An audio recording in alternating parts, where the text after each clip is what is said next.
দেশের সর্বোচ্চ আদালতের আদেশের পরও কেউ কর্মসূচির নামে রাস্তা বন্ধ করে জনদুর্ভোগ সৃষ্টি করলে কঠোর ব্যবস্থা নেওয়া হবে বলে জানিয়েছেন অতিরিক্ত police commissioner doctor Khandaker Mohiuddin.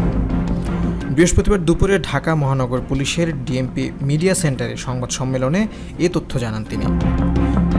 এই পুলিশ কর্মকর্তা বলেন, হাইকোর্টের রায়ের উপর সর্বোচ্চ আদালত 4 সপ্তাহের স্থিতাবস্থা দিয়েছেন।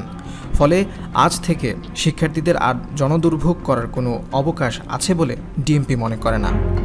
যারা আন্দোলন করছেন তাদের প্রতি পুলিশের অবশ্যই ভালোবাসা, সহমর্মিতা আছে, কিন্তু একই সঙ্গে মনে রাখতে হবে দেশের প্রচলিত আইন ও সর্বোচ্চ আদালতের প্রতি শ্রদ্ধাশীল থাকতে আমরা বাধ্য।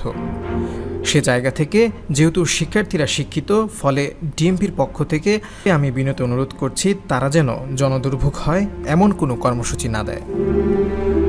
সরকারি চাকরি নিয়োগে কোটা পদ্ধতি বাতিল এবং 2018 সালের পরিপত্র পূর্ণবহাল সহ 4 দফা দাবিতে শিক্ষার্থীরা গত শনিবার শাহবাগে অবস্থান কর্মসূচি শেষে সারা দেশে সব পাবলিক বিশ্ববিদ্যালয়ের গুরুত্বপূর্ণ স্থান মহাসড়ক অবরোধ করার ঘোষণা দেন। এই কর্মসূচিকে আন্দোলনরত শিক্ষার্থীরা বাংলা ব্লকেট হিসেবে ঘোষণা করেন। পরে সে আন্দোলন রূপ নেয় 1 দফায়।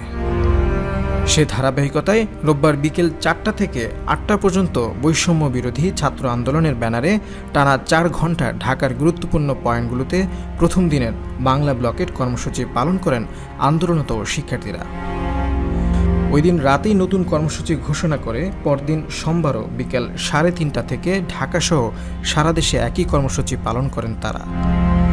দ্বিতীয় দিনের অবরোধ প্রত্যাহারের আগে মঙ্গলবার গণসংযোগ কর্মসূচি এবং সে কর্মসূচি শেষে বুধবার আবারও বাংলা ব্লকেট কর্মসূচি নিয়ে রাস্তায় নামেন শিক্ষার্থীরা।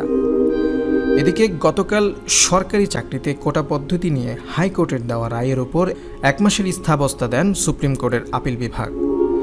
এরপরও সংসদে আইন পাশ করে কোটা সমস্যার স্থায়ী সমাধানের দাবিতে আন্দোলন চালিয়ে যাওয়ার সিদ্ধান্ত নিয়েছে আন্দোলনকারীরা।